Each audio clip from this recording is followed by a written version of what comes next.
decir también a ellos, a nuestros hermanos que no están pues a través de, no pueden estar a través del Zoom, pero pueden estar a través del Facebook. Así que ya un momentito que nos conectamos con ellos, ya estamos, creo. Muy bien, muy bien. Un abrazo, bendecidos, bendecidos hermanos. Ya estamos también en el Face. Gloria a Dios. Vamos a continuar con nuestra clase. Hermanos, me dicen, gracias, pastor, por tocar temas relevantes y prácticos que nos ayudan a vivir la vida cristiana. Y eso es muy importante porque a veces podemos ser cristianos y no estar viviendo como tales porque no estamos aplicando los principios del reino. Nosotros hemos sido inmersos ahora, sumergidos en una estructura celestial, en un mundo diferente al usual, distinto, con distintos protocolos y principios precisamente del reino, formas distintas de conducirnos y de actuar, y cosas que contradicen inclusive el sistema del mundo, de cómo el mundo se rige y está encaminado. Entonces, entender estos principios nos liberan de una serie de prejuicios, de malos entendidos, de situaciones subjetivas que son engaños que el diablo utiliza para perturbar y perjudicar y limitar nuestras vidas. Yo me encuentro con muchos cristianos que no saben cómo superar la traición, el dolor, la vergüenza, el desacierto, el fracaso. No saben cómo superar estos episodios en sus vidas porque no ponen en práctica los principios del reino, o dos cosas, o por ignorancia o por desobediencia, ¿no? Aunque yo me inclino a pensar que es más por ignorancia, porque no conocemos estos principios. Me doy cuenta y me encuentro con varias personas, yo me he encontrado con pastores, inclusive amigos míos, a quienes les presento estos principios y me dicen, oye, varón, yo no sabía, y estaban estos pastores resentidos, mortificados, heridos, con amargura en el corazón, con frustración. Y yo le digo, no, esa no es la forma de vivir la vida cristiana. La vida cristiana es una vida de libertad, de superar esos maltratos, esas heridas, esas defraudaciones, esas traiciones que en algún momento pudimos haber experimentado. Y una de las cosas que son tremendamente liberadoras es la comprensión de lo que el perdón significa, del poder que tiene el perdonar, de todo lo que se desata cuando uno supera las emociones, los sentimientos encontrados para amar y perdonar, siendo conscientes de que lo que hemos experimentado es una realidad cruda, dura, pero que puede ser superada en Dios. De eso se trata, de entender que Dios nos ha dado recursos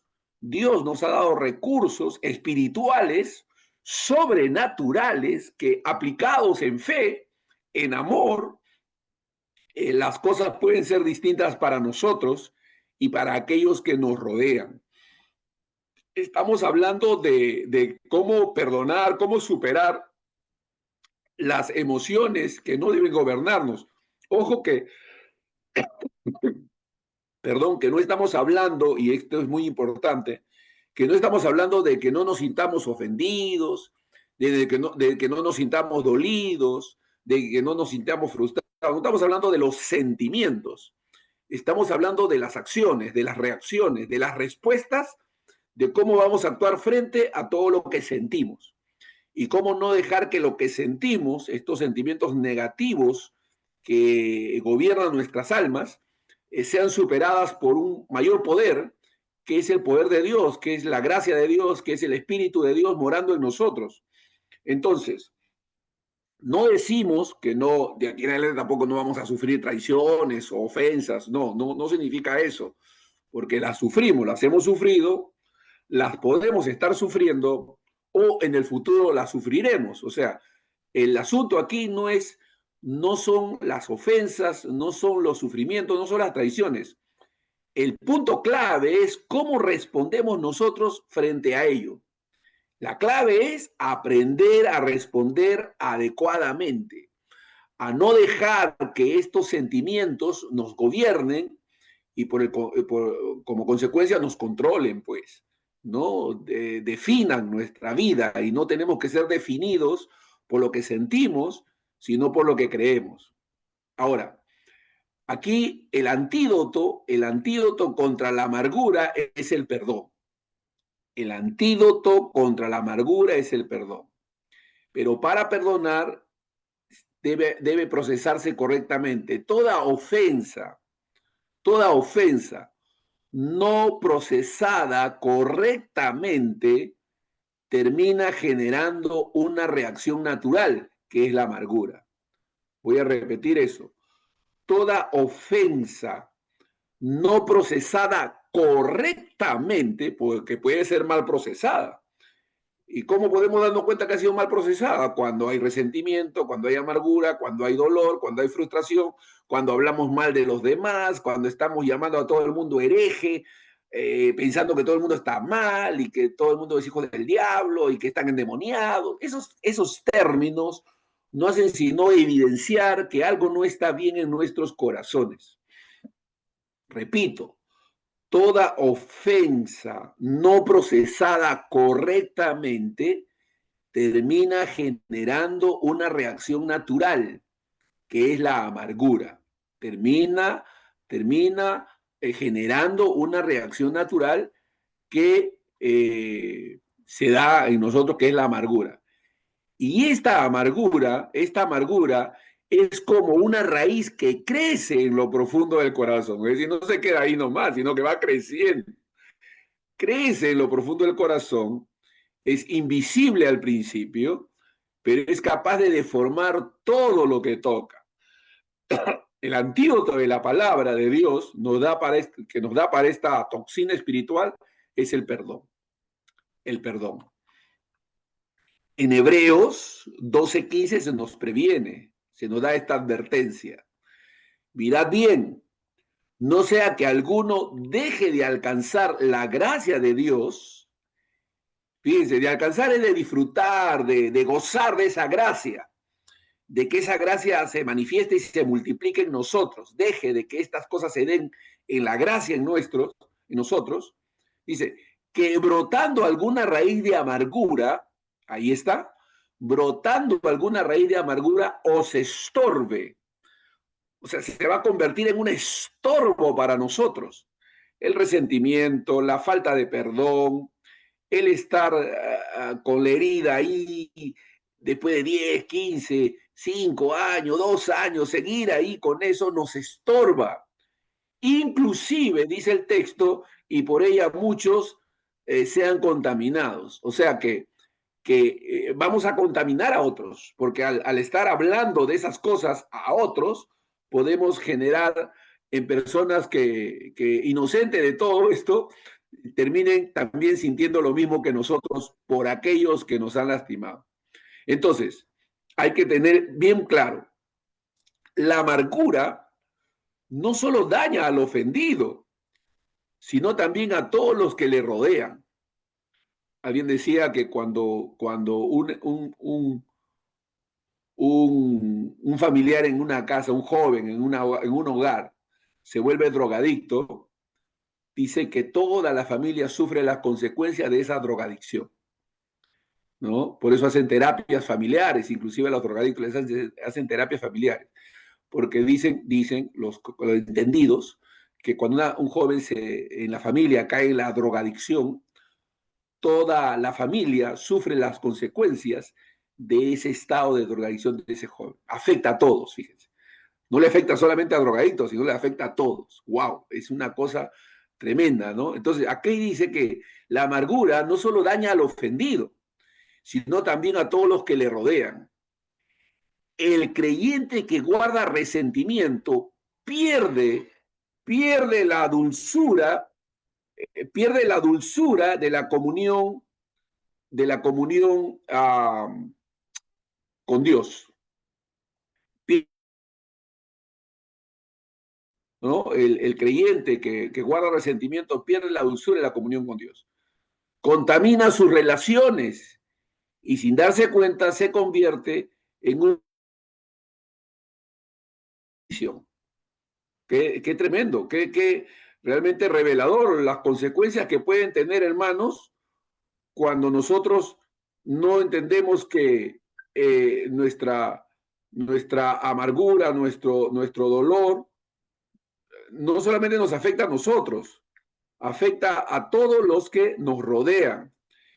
Y podemos no ser conscientes de ese efecto, pero se está teniendo ese efecto. Entonces, el asunto es tener conciencia de todo lo que puede suceder como consecuencia de estar amargados en nuestro corazón. Entonces, repito, la amargura no solo daña al ofendido, sino que también a todos los que le rodean. El creyente que guarda resentimiento pierde la dulzura de su comunión con Dios, contamina sus relaciones y sin darse cuenta se convierte en canal de críticas, quejas y división, ¿no? Se convierte en eso, ¿no? Qué triste condición. Esa es una consecuencia de no perdonar. El perdón, y hay que entenderlo bien, hay que entender qué es el perdón. El perdón es más que un sentimiento. O sea, la gente se limita a perdonar porque se limita en dar el paso de perdonar porque piensa, no, es que no siento perdonar, piensa eso. Pero el perdón no es un sentimiento. En la Biblia, perdonar no es sentir simpatía por el ofensor. Repito eso. En la Biblia, perdonar no es sentir simpatía por el ofensor, sino liberarlo de la deuda moral o emocional que creemos que nos debe, sino liberarlo de la deuda moral o emocional que creemos que nos debe. Pablo lo enseña en Efesios 4:32. Pablo nos muestra con claridad, ese es el proceder que debemos tener. Él dice, antes sed benignos unos con otros, misericordiosos, perdonándoos unos a otros, como Dios también os perdonó a vosotros en Cristo. O sea, Pablo es una persona consciente y él es realista en el sentido espiritual del tema.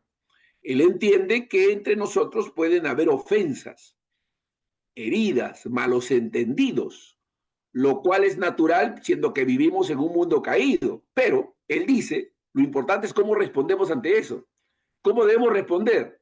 Siendo benignos unos con otros, benignidad tiene que estar involucrada, misericordiosos, perdonándoos unos a otros, como Dios también os perdonó a vosotros en Cristo. O sea, si somos conscientes del perdón de Dios, en consecuencia, tenemos que perdonar a aquellos que nos hieren o ofenden. Miren, el perdón cristiano, hermanos, se basa en la gracia que hemos recibido. El perdón cristiano se basa en la gracia que hemos recibido.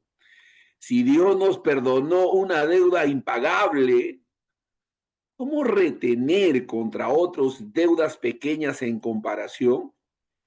Porque por último, todo lo que pueden habernos hecho tiene carácter temporal,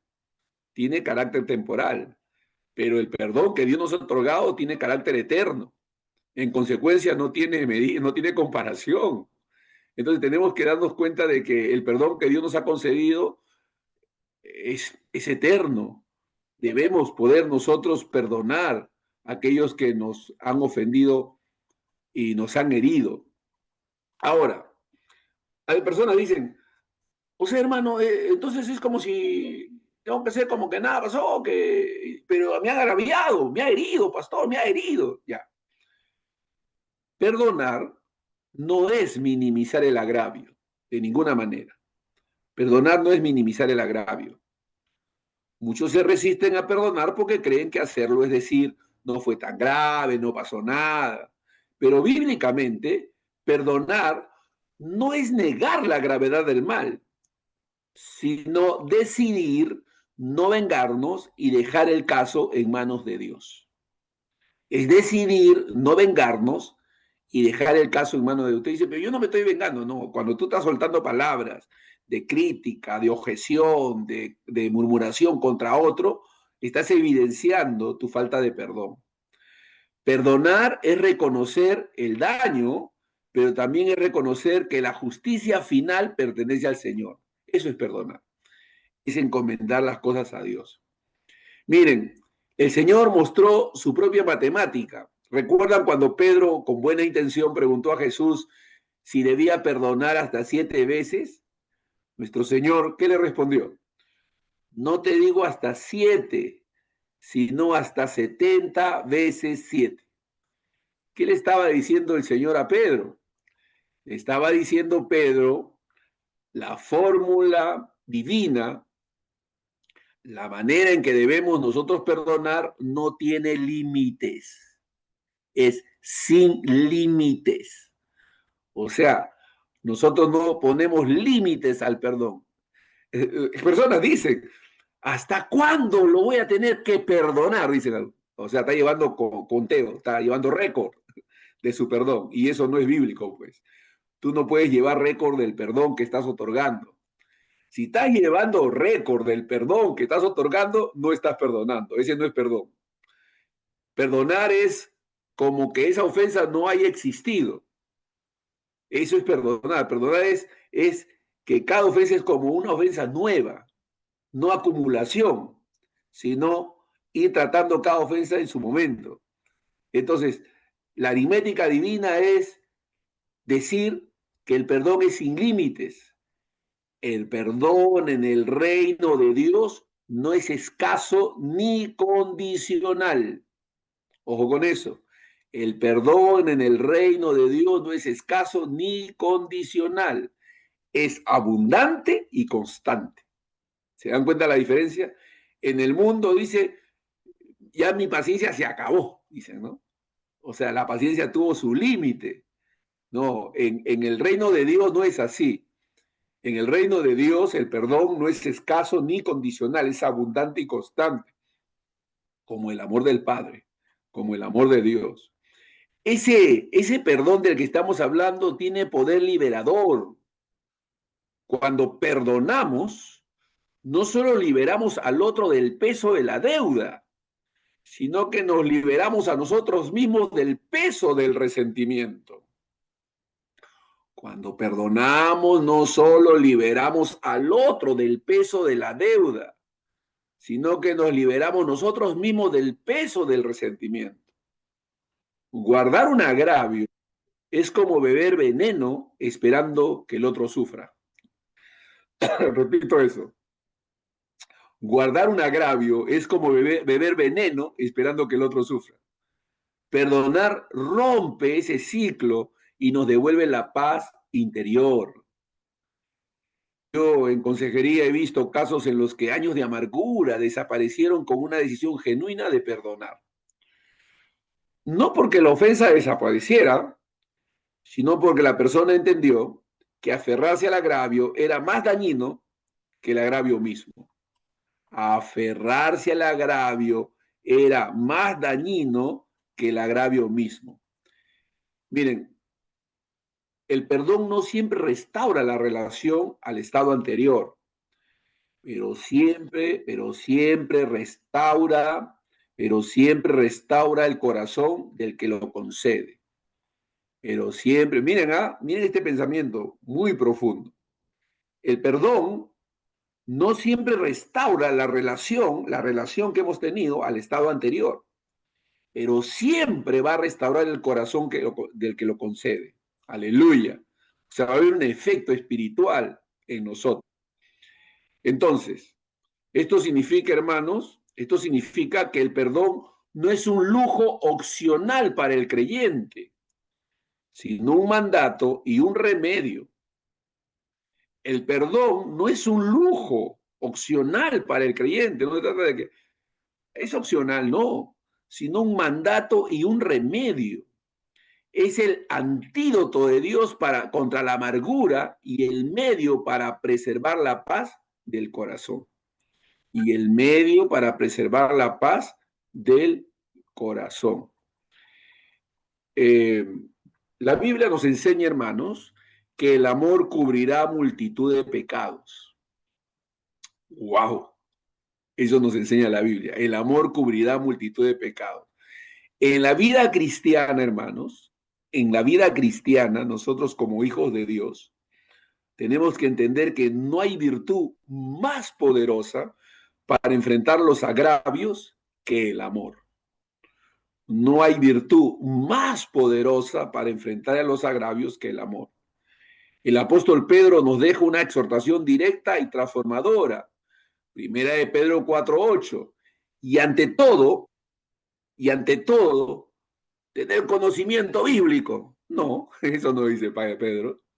Y ante todo, tener buena doctrina. No, eso no dice Pedro. Mira lo que dice Pedro. Y ante todo, tened entre vosotros ferviente amor. ¡Wow! Y ante todo, tened entre vosotros ferviente amor, porque el amor cubrirá multitud de pecados. Primera de Pedro 4:8. Aleluya. Dice, no, porque, mire, yo soy maestro bíblico, a mí me interesa la verdad, a mí me interesa la sana doctrina. Yo procuro enseñar y aprender mejor las verdades para enseñarlas como la Biblia las dice. Pero yo me doy cuenta que si no tenemos cuidado, podemos volvernos personas que tienen mucho conocimiento, pero con falta de amor. Y entonces hay orgullo, hay vanidad, hay menosprecio, hay juicio. No, el conocimiento sin falta de amor puede ser peligroso. El conocimiento sin falta de amor puede ser peligroso. ¿Qué dice Pedro? Y ante todo, tened entre vosotros ferviente amor.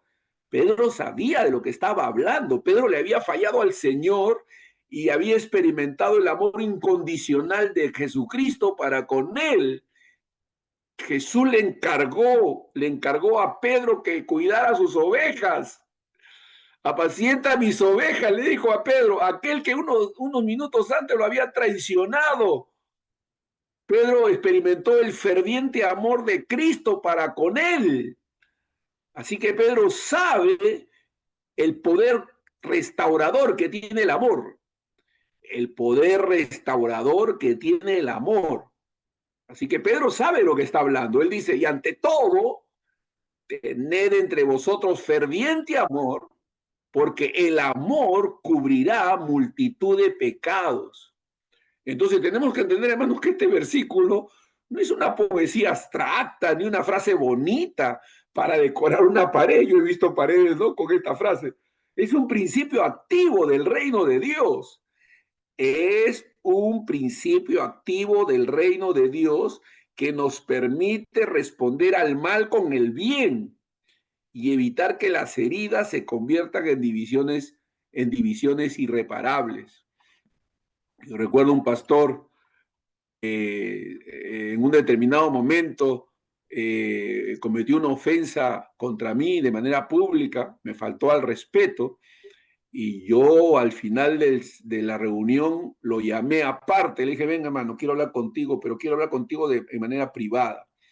El hermano comenzó a temblar, se puso nervioso, pensó que lo iba a golpear, pensó que lo iba a agredir, pero no era ese el propósito. Saqué mi billetera, saqué $20, le dije, varón, yo sé que tú trabajas alimentando niños en tu zona. Quiero colaborar con esa obra solidaria que estás llevando a cabo y sembrar esta semilla para que tú puedas bendecir a esos niños. Mi hermano se quedó desarmado, no supo qué decir. Gracias, Pastor Otoniel, gracias. Y de ahí ya no se metió más conmigo. Lo bendije. Hice lo que la Escritura dice, devolver el mal con un bien. Devolver el mal con un bien. Eso es lo que la Biblia nos enseña. Son principios del reino. El amor, hermanos, es una cobertura, no un encubrimiento. El amor es una cobertura, no un encubrimiento. La palabra cubrir multitud de faltas, en este contexto, no significa encubrir el pecado para impedir que salga a la luz, sino proteger la relación del impacto destructivo del agravio. Ojo con eso. Significa proteger la relación del impacto destructivo del agravio. El amor no niega que hubo ofensa, pero se niega a que esa ofensa gobierne la relación. Repito, el amor no niega que hubo ofensa, pero se niega a que esa ofensa gobierne la relación. Es como un manto que protege del frío.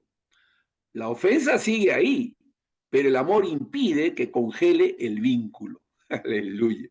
Pero el amor impide que congele el vínculo. Así que se trata de un amor práctico, práctico en la vida diaria. ¿Quién no ofende o quién no es ofendido? Cubrir con amor significa, hermano, responder con palabras suaves en vez de devolver la agresión, responder con palabras suaves en vez de devolver la agresión, es negarse a divulgar la falta del otro para dañarle la reputación, es negarse a divulgar la falta del otro para dañarle la reputación, es orar por quien nos ofendió, incluso si no lo sentimos al principio. Ya no es un asunto de sentimientos, es un asunto de obediencia, de acción. En Proverbios 10:12, fíjense lo que dice, en Proverbios 10:12 dice, el odio despierta rencillas, pero el amor cubrirá todas las faltas. Wow. El odio despierta rencillas, pero el amor cubrirá todas las faltas. El amor detiene la cadena del resentimiento antes de que se propague. El amor detiene la cadena del resentimiento antes de que se propague. Es mejor sufrir el agravio. Nuestro modelo, hermanos, perfecto es Cristo Jesús. Nuestro modelo perfecto es Cristo Jesús. Jesús cubrió con amor las debilidades de sus discípulos una y otra vez. Nuestro Señor cubrió con amor las debilidades de sus discípulos una y otra vez. Pedro mismo, quien escribió estas palabras, lo experimentó de primera mano cuando negó al maestro 3 veces. En vez de exponerlo públicamente o reprocharlo severamente, Jesús lo restauró con ternura. En vez de exponerlo públicamente, ¿no? Bueno, le voy a sacar en cara al hermano, lo voy a confrontar, ¿no? Todos van a tener que saber de qué manera es ese hermano. No, en vez de exponerlo públicamente o reprocharlo severamente, Jesús lo restauró con ternura. Le dijo, Simón, hijo de Jonás, ¿me amas? ¿Recuerdan esas palabras de Jesús en Juan 21:15? Simón, hijo de Jonás, ¿me amas? Ese es el amor que no ignora la falla, pero la trata con gracia. El amor no ignora la falla, pero la trata con gracia. Gracia sobre gracia. El amor, hermanos, es el fruto principal del Espíritu. Cubrir con amor no es un esfuerzo meramente humano, es el resultado de caminar en el Espíritu. Ahí está en Gálatas 5:22. El amor sobrenatural que el Espíritu produce en nosotros es capaz de transformar reacciones impulsivas en actos de misericordia.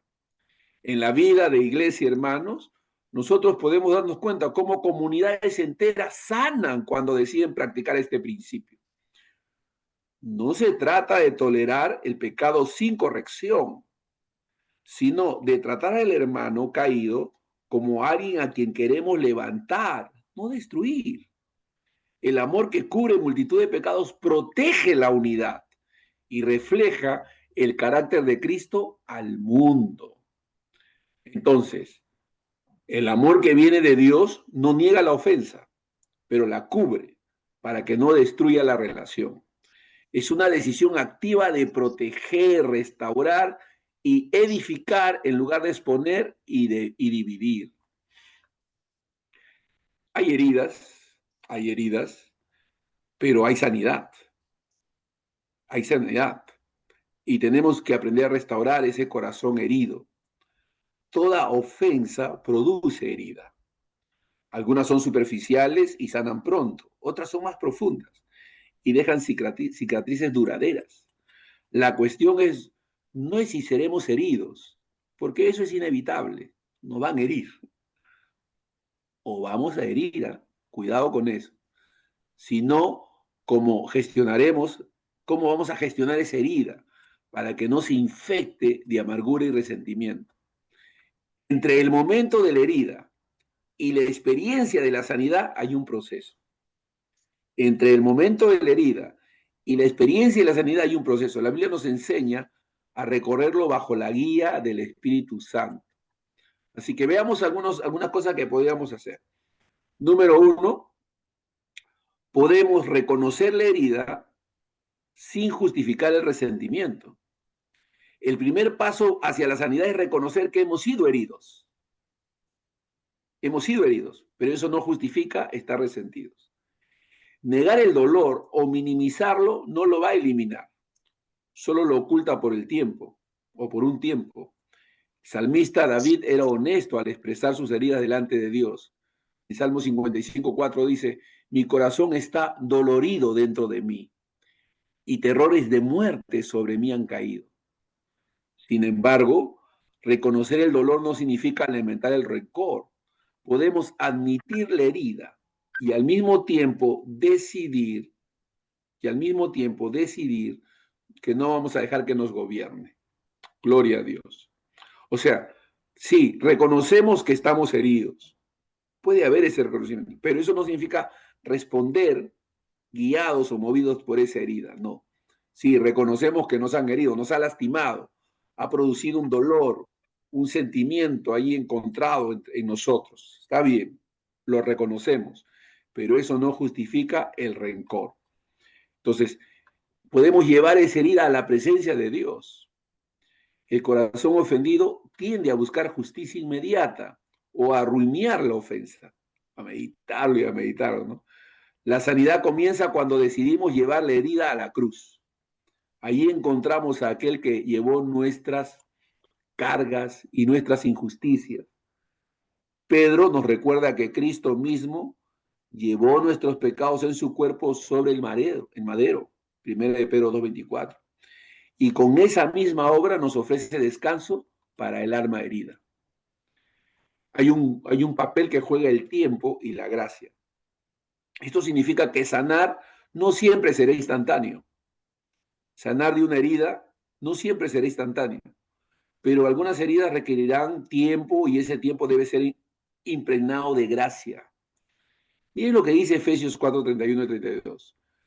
Nos está llamando a desechar toda amargura y a vestirnos de misericordia, perdonando como Dios nos perdonó. Este es un proceso diario, hermano.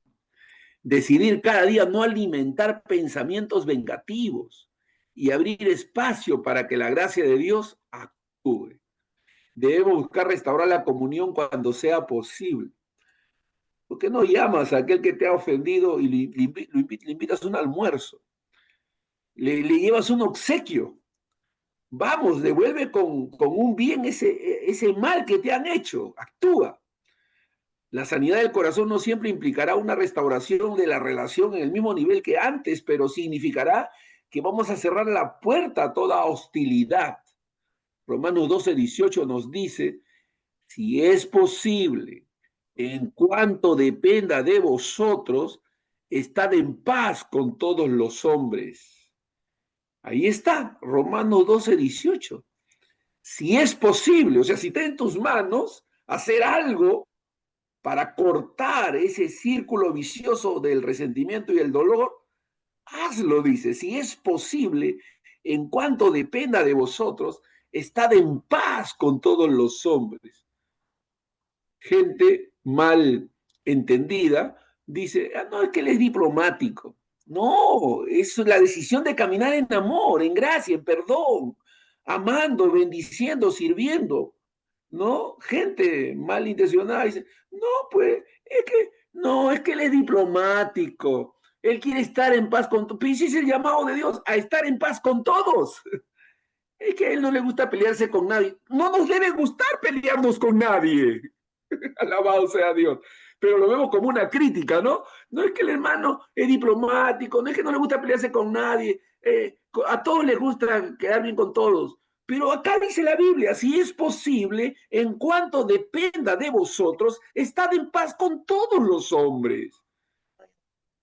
Entonces, no buscar pretexto para dividirse y tomar partido. Por supuesto que esto va a requerir humildad, disposición al diálogo y en algunos casos la mediación sabia de otros creyentes, pues. O sea, necesitamos dar lugar a que sea el Señor. Ahora, hay una diferencia entre cicatriz y herida abierta. Pablo decía, yo llevo en mi cuerpo las marcas del Señor Jesucristo, ¿no? La diferencia entre cicatriz y herida abierta. O sea, es tu herida ya se ha convertido en una cicatriz, ya quedó allí, ha cicatrizado, o todavía es una herida abierta. Una herida que sana deja una cicatriz, un recuerdo visible de lo ocurrido, pero sin dolor activo. Una herida no tratada sigue supurando y contaminando. El corazón restaurado puede recordar la ofensa, pero ya no reacciona con ira o tristeza profunda. Esa es la señal de que la gracia ha hecho su obra. Sí, recuerda lo que te han hecho, pero ya no lloras, no lo lamentas, no estás con un sentimiento de, no, que pobrecito de mí, no, lo puedes contar, pero ya pasó, ya no es una herida, ha cicatrizado, no es una herida abierta.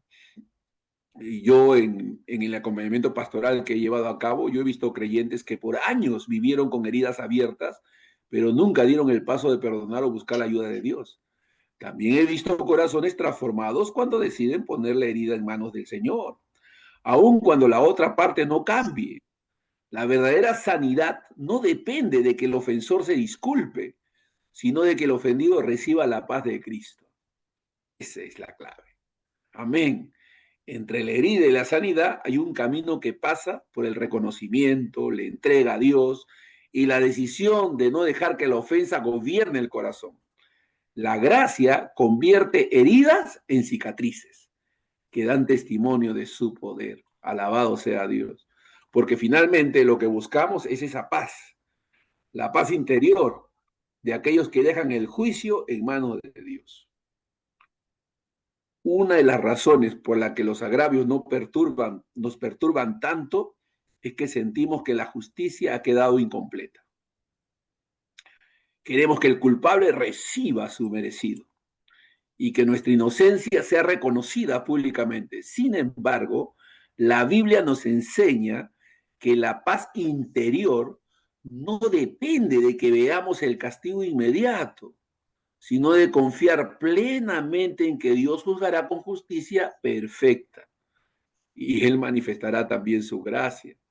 Entonces, el llamado de Dios, el llamado que Dios nos hace es a soltar el caso, no llevar un caso, soltar el caso. Romanos 19, Romanos 12, 19 dice así, no os venguéis vosotros mismos, amados míos, sino dejad lugar a la ira de Dios, porque escrito está, mía es la venganza, yo pagaré, dice el Señor. Cuando tomamos la justicia en nuestras manos, no solo nos desgastamos emocionalmente, sino que nos colocamos en un lugar que solo le pertenece a Dios. Soltar el caso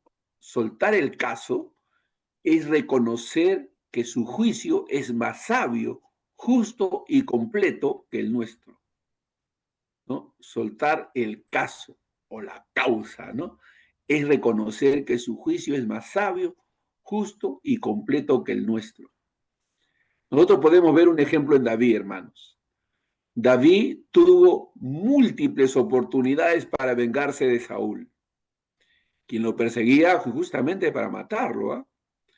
En una de esas ocasiones, mientras Saúl dormía, sus hombres le dijeron que era la oportunidad perfecta para eliminarlo. Pero David respondió: guárdeme Jehová de extender mi mano contra el ungido de Jehová. ¿Recuerdan? 1 Samuel 26:11.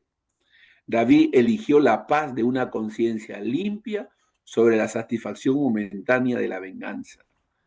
El Señor lo protegió y él tomó una acción correcta. Debemos amar, guardar nuestros corazones en paz, porque la paz guarda nuestro corazón. Filipenses 4:6-7 dice, ¿no? Encontramos esa promesa que cuando presentamos nuestras cargas a Dios en oración, su paz, que sobrepasa todo entendimiento, guardará nuestros corazones y pensamientos. Esto incluye las cargas relacionadas con agravios y ofensas. La paz que viene de Dios es como un escudo que impide que el resentimiento nos robe la alegría y la libertad interior. Alabado sea Dios. Hay que entender, hermanos, que Dios lo está viendo todo. Salmo 37:5-6 dice, encomienda a Jehová tu camino y confía en él, y él hará. Él exhibirá tu justicia como la luz y tu derecho como el mediodía. Esto significa que no tenemos que desgastarnos intentando probar nuestra inocencia o exponer al culpable. Dios en su tiempo hará brillar la verdad. Amén. En el ministerio, yo he podido ver creyentes que viven en constante ansiedad porque esperan que se haga justicia humana de inmediato. Cuando comprenden que Dios es juez, justo, y que no ha hecho oculto y que no hay nada hecho oculto a sus ojos, van a experimentar una libertad que transforma su manera de vivir. La paz interior se convierte en su testimonio más fuerte. La verdadera paz no viene cuando el ofensor es castigado, sino cuando entregamos el juicio a Dios y descansamos en su soberanía perfecta. Aleluya, aleluya, gloria a Dios. Entonces, ¿qué va a pasar? Ese agravio se va a convertir en un testimonio. Esa ofensa va a servir de insumo para testificar del poder de Dios. Esas cosas que te han hecho van a servir para que sean parte del testimonio glorioso del poder transformador y perdonador de Dios. Dios, en su infinita soberanía, tiene el poder de transformar incluso las experiencias más dolorosas en instrumentos de bendición y de testimonio para su gloria. El agravio que soportamos con mansedumbre puede convertirse en un mensaje vivo del Evangelio, capaz de tocar corazones y abrir puertas que de otro modo permanecerían cerradas. Aquí el principio bíblico es que de ese dolor podemos nosotros sacar un testimonio que le dé gloria a Dios. En Romanos 8:28 dice, y sabemos que los que aman a Dios, todas las cosas les ayudan a bien. Esto es lo que conforme a su propósito son llamados. Esto incluye las ofensas, hermanos, injustos, agravios, lo que el enemigo intenta usar para destruirnos. Dios lo redime para fortalecernos y para que otros vean en nosotros el carácter de Cristo. Alabado sea Dios. ¿Recuerdan el caso de José en Egipto? José fue traicionado por sus hermanos, fue vendido como esclavo y encarcelado injustamente. Sin embargo, años después, al encontrarse con ellos, pudo decir, vosotros pensasteis mal contra mí, mas Dios lo encaminó a bien. Eso está en Génesis 50:20. El agravio no solamente fue superado, sino que se convirtió en la plataforma para salvar a muchas vidas. El testimonio de José no se construyó a pesar de la ofensa, ¿no? Sino a través de ella. El testimonio de José no se construyó a pesar de la ofensa, sino a través de ella. Dios usó todo eso para convertirlo en un testimonio vivo de su gracia y poder. El mismo testimonio del apóstol Pablo, sus sufrimientos. Pablo fue encarcelado por causa del Evangelio y escribió a los filipenses, mis prisiones, miren lo que Pablo dice, mis prisiones se han hecho patentes en Cristo en todo el pretorio y a todos los demás. Eso está en Filipenses 1:3. Pablo está haciendo una declaración de victoria. Esta prisión en la que me encuentro ha servido para que se haga patente la obra de Cristo en mí a todos los del pretorio y a todos los que me visitan. Es decir, lo que parecía una derrota ministerial se convirtió en una oportunidad para predicar a personas que nunca habrían escuchado a Cristo en otras circunstancias. Es decir, el agravio fue una oportunidad para predicar sin palabras.